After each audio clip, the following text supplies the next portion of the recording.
አፊት ሰላም ጤና ይስጥልኝ እንደምን ውለሃል? ጤና ይስጥልኝ እንዲሁም ተመልካቾች አድማጮች እንደምኖራችሁ ተሰናከታችሁ። እንዴት ነው ሁሉ ሰላም? ሰላም። ምርጫው እንዴት ነው በእናንተ አካባቢ እንዴት እየተካሄደ እንዴት ነበር? እስኪ መጀመሪያ የሊኩድ ፓርቲን ውስጣዊ ምርጫ የነበረውን እንመልከተውና እንዴት ሄደ እንዴት አለፈ? እኛ በእርግጥ አልተሳተፍንም፣ ግን ስናየው ከጠዋት እስከ ማታ ብዙዎች ሲደነግጡ ብዙዎች ሲፈሩ እንኑን እያሉ መጨረሻ ላይ ትልቅ ለውጥ ነው የመጣው።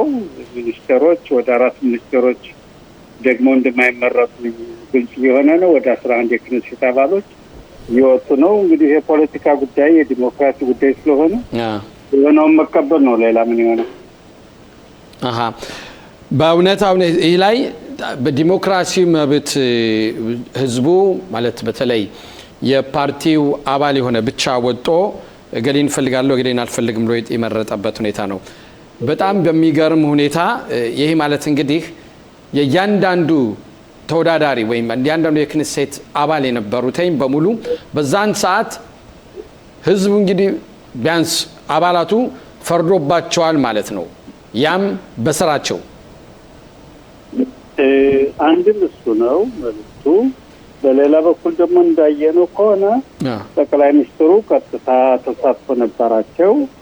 በእጅ አዙር ገሌን ምረጡ ገሌን አትምረጡ የሚል ግምገማም እንደነበርና ድጋፍ እንደነበር የታወቀ ነው። ግን በፖለቲካ በዲሞክራሲ ዓለም ውስጥ ይሄ ጉዳይ ያለ ነው፣ መኖርም ያለበት ነው።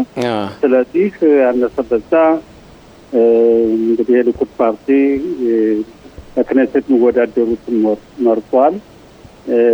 ቀደም ብዬም በፊት ባደረግነው ውይይት ገልጬዋለሁ። ኢትዮጵያዊ የመግባቱ ዕድል በጣም የመነመነ ነው። ምናልባት በ21 ማለት በአዲስ ገቢዎች ምክት ወንድማችን ጋቢ ተመርጧል። ምን ያህል ቦታ እንደሚሰጥ 43ኛ ቦታ ላይ ነው የአዲስ ገቢዎች ቦታ የሚሰጠው። 43 እንኳን የጣምራው መንግስት አንድ ላይ ተደምሮም ባለው ግምገማ ከዚያ የሚበልጥ አይደለም የሚሆነው። ስለዚህ ዘንድሮ ምርጫ ላይ ያለ ይሆናል ለኛ ለኢትዮጵያውያን የጎርስ ምናየው እየሆነብን እንደባለፈው አሁን ማለት አሁን እንዳለው ምርጫ እንደው 3 ተወካዮች ነበሩን የዛ እድል እርሱት ነው የምትለን?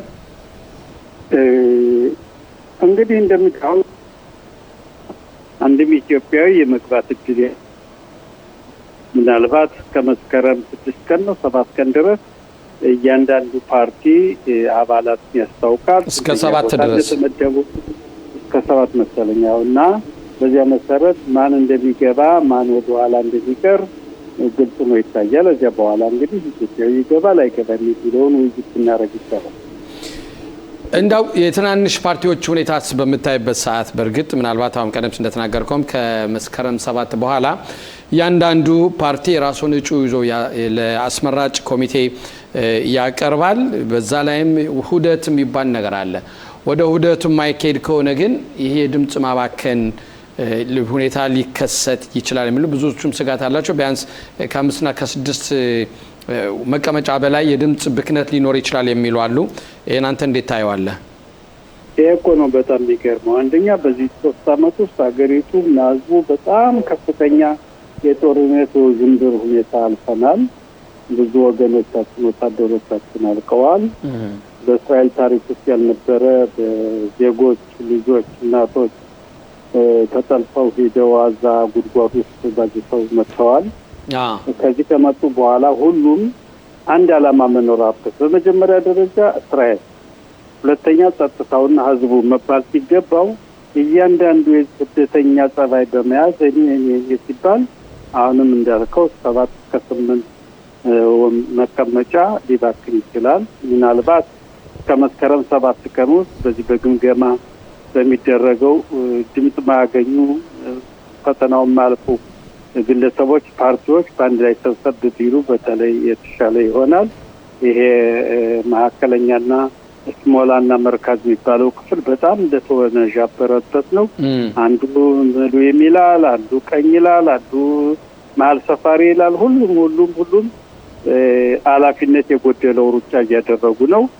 እንግዲህ ተመስከረም 7 ቀን ልያቸው ምን መረክ እንደሚገባቸው ምንድነው ኃላፊነት የጎደለው ሩጫ እያካሄዱ ነው ስትል እንግዲህ አሁን በጠቅላላው ሁሉንም ፓርቲዎች ስንመለከት ነው ስናያቸው እንቅስቃሴያቸው ወይም አንዱ ባንዱ ላይ የሚያደርገው ጥላቻ ወይም ስለማጣጣል የሚያደርገው የሚጠቀሙበት መንገድ ለማለት ፈልገ ነው ምንድነው እስኪ ግልጽ አድርገው አንዱ እሱ ነው አንዱን ማጥላላት ሲባል ማየት የነበረበት እንዳገሪቱ ሁኔታ እንደ ህዝቡ ሁኔታ እንዳለው የፖለቲካ ሁኔታ ተመልክቶ ሰብሰብ ብሎ ከገሌ ገሌ ይሻላል አላማችን የጋራ ይሄ ነው የምንቃወመው ይሄ ነው በማለት የሚቃወሙና የማይቃወሙ ተብሎ ተሰባስበው አንድ ሁኔታ ይዘው ጠቅለል ቢሉ በጣም የተመቸው ነበር። አሁን እኮ አላማ የለም ምንድነው እኔ ከገሌ ይሻላለሁ ስለዚህ ገሌ ከኔ ያንሳል ዝቅ ይበል እኔ ነኝ መመራ እየተባባሉ አንድ አላማ ያላቸው አንድ ሌላ ምንም ነገር የሌለው ብለው የውድድር ሁኔታዎች ይታያሉ። ይሄ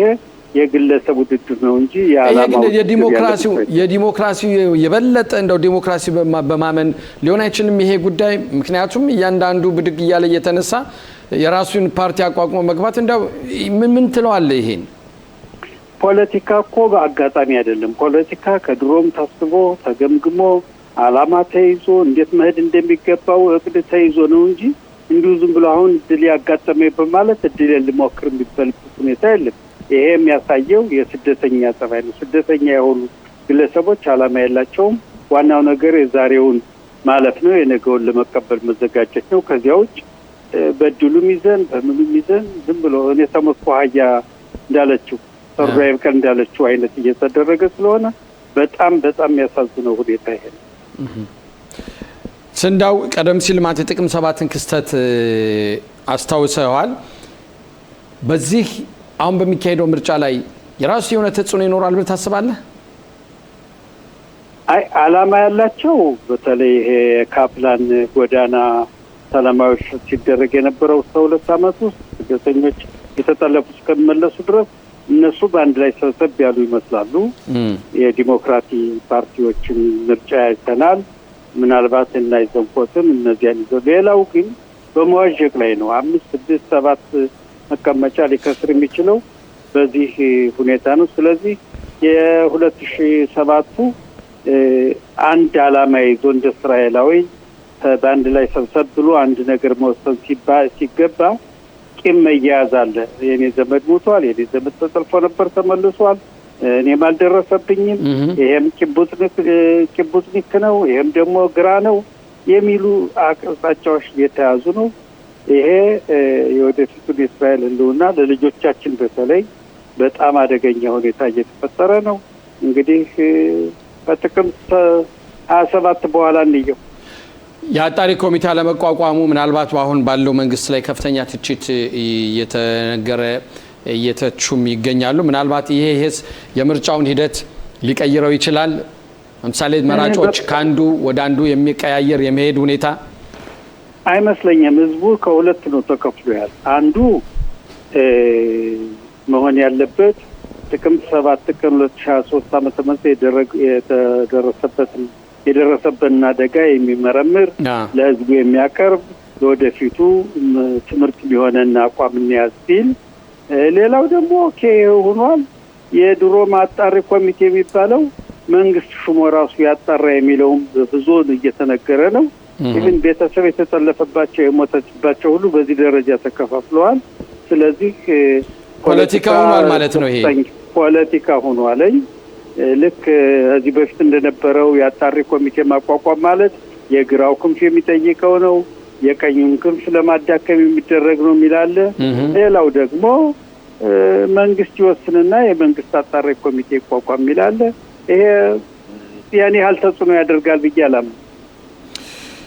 በተለይ ወደኛ ማህበረሰብ ስንመለስ የኛ ማህበረሰብ እንዴት ትመለከቷለህ? እንዴት ታየዋለህ? በዚህ ምርጫ ላይ በምን አይነት በእውነት ለምርጫው ተዘጋጅቶ የቀረቡ እጩ ተወዳዳሪዎች አሉን ወይ? የሚያሳዝነው እንግዲህ አብዛኞቻችን ወደ እስራኤል ሀገር ከመጣን በአቨሬጅ ስናየው 30 ዓመት በላይ አልፎናል፣ ከ40 ዓመት በላይ ይሆነናል እና ጎጠኞች ነን። አሁንም በስጋ ዝምድና ምናምንነን በአካባቢ ምናምንነን። ስለዚህ አሁን በሊኩድ ፓርቲ ውስጥ በተደረገው የውስጥ ምርጫ 12 ወንድሞቻችንና እህቶቻችን ቀርበው እንግዲህ እነሱ በእነሱ ተሰራጭተው ነው የወደቁ እንጂ ሁሉ ሰብሰብ ብሎ 1-2 ቢል ኖሮ የተሻለ ውጤት እንደሚገኝ እርግጠኛ ነኝ። አሁንም ቢሆን በምርጫውም በአጠቃላይ ቢሆን ህዝቡ በጣም የተከፋፈለ ነው የሚሆነው። እዚህ በፊት እንደነበረው ሁሉም ብዙሃኑ በተለይ ሽምግልና ያላቸው ሰዎች በሊኩድ ፓርቲ የሚያምኑ ናቸው። ሌላው ደግሞ አብዛኛው ማለት ይቻላል ግልጽ ካወራን አብዛኛው ማለት ይቻላል። ግን እንዴት ለምን ምን ተሰርቶ የሚለውን ነገር አንድ ነገር ነው። በሊኩድ ጊዜ አመጡና በቃ ልጆቻችን ህልውና ምንድነው? የልጆቻችን የቤት ጉዳይ፣ የማሽካንታ ጉዳይ፣ የስራ ጉዳይ፣ የትምህርት ጉዳይ የት ነው ስንል ፓርቲ እንዲዋይዟችሁ ማለት ነው እንጂ ይህን ያልሰራልን ብሎ የሚታይበት ሁኔታ የለም። ያለው ጉዳይም እንኳን ቢሆን ሊኩድ አመጣን ብንልም አሁን በዚህ በ4 አመት ውስጥ ምን ሁኔታ እንደተፈጠረ እያየነ ነው። ሆን ተብሎ ከኢትዮጵያ የሚመጡትን አጣርቶ በህጉ መሰረት መምጣት የሚገባቸውን ማምጣት ሲገባ እንዲሁ ዝም ብሎ የሚኒስትሮች የቢሮዎች ዋና ስራ አስኪያጅው ገብተው መጥተው ያለምን መልስ በር መዝጋትን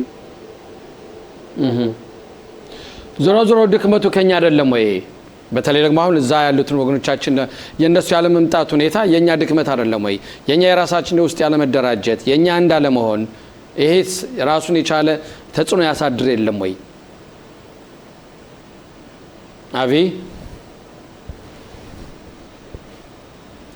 አቢ መስመሩ ተቋርጧል መሰለኝ። ከአቢ ጋር ያለው መስመር ተቋርጧል። አቢ ትሰማናለህ? እኔ እሰማለሁ።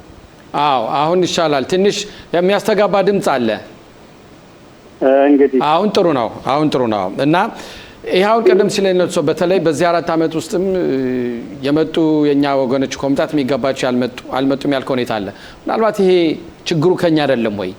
የኛ እንዳለ መሆን የኛ አለማደራጀት የኛ ሁሉንም ነገር ሰፋ አድርገን ማየት እንደው በዚህ በውስጥ በማይረባ ነገር ራሳችን ውስጥ ለውስጥ በመናኮት ሊሆን አይችልም ወይ? ለእንደዚህ አይነት ነገሮች ግን በቂ ቦታ የሰጣንበት መስሎ አይታየኝምና ያ አይደለም ወይ? ዝረን ሁሌም ቢሆን መንግስት ላይ ከመጮህና መንግስት እንዲህ ያላደረገ መስራት እኛስ ምን ሰራን? የኛው ጠማማ ነው ያለው ዛፉን ተረቱን ታውቀዋለህ? ልክ እንደዚያ ነው። ወንድሞቻችን ከህብረተሰቡ አካል የወጡት ከኢትዮጵያ መምጣት የለባቸውም ብለው እስከ ከፍተኛው ፍርድ ቤት ክስ አቅርበው ለራባኑት መስሪያ ቤት ሁሉ መስሪያ ቤት አቅርበው ለሚስራዳ ቅሊጣ ለነበረው አቅርበው ይህን ጉዳይ እንዳዘጉት እናውቃለን። በግልጽ የታየ ነገር ነው። ሆኖም ግን የእስራኤል መንግስት ግን በቀላሉ እንዲሁ ዝም ብሎ አላት የልጆች ጨዋታ አይነት መዝጋቱ ህብረተሰቡ ክፍልፍል ብለን አንዱ የጎንደር ዙሪያ ሲል አንዱ የትግራይ ክፍል ሲል አንዱ ደግሞ የሌላ የጎጃም ክልል ሲል ዝም ብለን እኛ በእኛ የተባላነበት ጊዜ ስለሆነ ይሄ ከፍተኛ ውድቀት አምጥቷል። ወገኖቻችንን በእርግጥ በጀምላ ማንም አምጡ ብሎ አይጠይቅም። በአጠቃላይ የእስራኤል ዘርነት ያለው የሀገሪቱ በሚፈቅደው መሰረት ተጣርቶ ይምጣ ነው። ይሄ እንደማስበው ከሆነ እንዲቀጥለው መንግስት ላይ ለውጥ ካለ በደንብ ሊቀጥል ይችላል እያስባለሁ። ዞሮ የኛም ጥረት በዚህ ላይ ከፍተኛ አስተዋጽኦ ሊኖረው ይገባል፣ መስራት ያስፈልጋል። እንዲያውም በአሁኑ ሰዓት በእንደዚህ አይነት ይሄ አንድ ትልቅ በእኛ ውስጥ እኔ የማየው እንግዲህ አንተ ምናልባት ያንተን አመለካከትም ትጨምርበታለህ።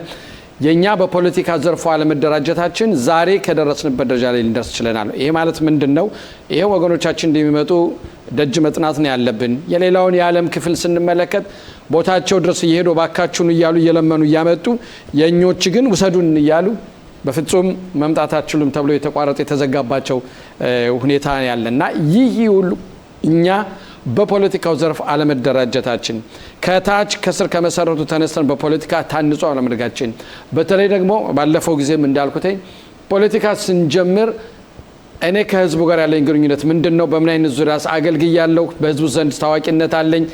እኔስ በዛ ውስጥ ገብቼ ማደርገው ነገር መጥቀም የምችለው ነገር አለ ወይ ብዬ በመምጣት በመነሳት ከስር ከመጀመሩ አለመጀመሪያ እዚህ ደረጃ ላይ አድርሶናል እና በዚህ ነገሮችን እንዴት መማር እንዳልቻል የውስጥ ሽኩቻ የውስጥ የራስ በራሳችን ምቀኝነት ማለት እንችላለን በግልጽ ማውራት እንችላለን ይሄ ያ ወደ ኋላ እየጎተተን እየመጣ ነው እና አልተማርንም በሚለው ብደመድሞ አንተ ምልከታ ምን ይመስላል እዚህ ላይ?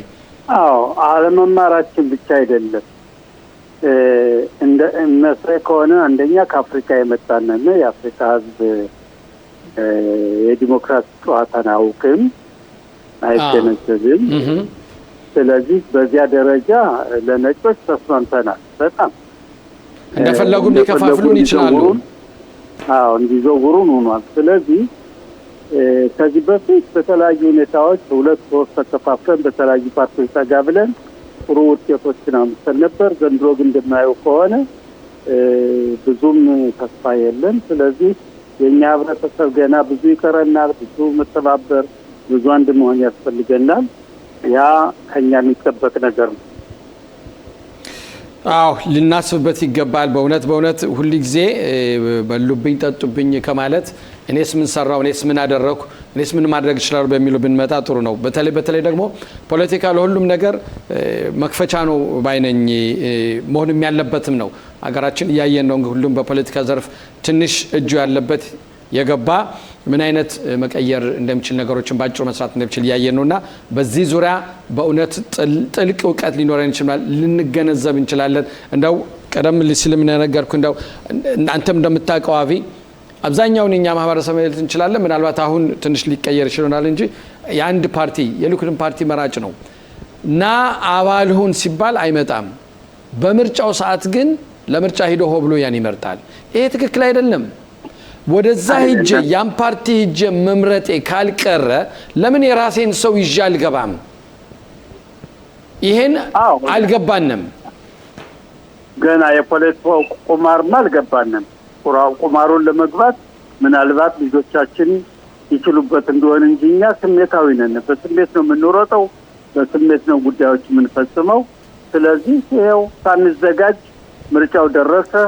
ሳንዘጋጅ ምርጫው በመድረሱ ያለ ወኪል ያለ ውክልና ልንቀር ነው ማለት ነው። ይሄ በጣም ያሳዝናል። እንማርበት፣ እንሰብበት ወደፊት በእውነት በተለያዩ በውስጣዊ ዝም ብሎ ነገሮች ከመከፋፈልና አንተ እንዲህ እየተባልን ስም ከማውጣት አንዱ ለሁለተኛው አንድ ላይ ሆነን በእውነት ለትውልዱ ተኪም ለልጆቻችን ምን ማስተላለፍ እንችላለን? ምን መስጠት እንችላለን? የራሳችን ችግርስ በምን አይነት መንገድ ነው ልንቀርፍ የምንችለው ሁኔታ ምን በተለይ በፖለቲካው ዘርፍ የበለጠ ልንሰራ የበለጠ ልንደራጅ የበለጠ እውቀት እንዲኖረን ያስፈልጋል። አፊ ለሰጠ ማብራሪያ እጅግ በጣም አመሰግናለን። ቀረ የምትለው ነገር ካለ በለኝና በዚሁ እንሰንባበት። እንግዲህ መቼም በጋውን ጊዜ ጨርሰን አመት ባሉ ሁሉ ሊመጣ ነው። ከአመት ባሉ በኋላ እግዚአብሔር ሰላሙን ያምጣልን፣ ጥሩ የምርጫ ዘመን ያድርግልን። ዲሞክራሲ ወሳኝ ነውና ዲሞክራሲውን ተጠቀምበት ስል አሳስባለሁ። አመሰግናለሁ። የህግ ባለሙያ ጠበቃ አቢ ቢተው ለሰጠህን ሰፋ ያለ ማብራሪያ እጅግ በጣም እናመሰግናለን።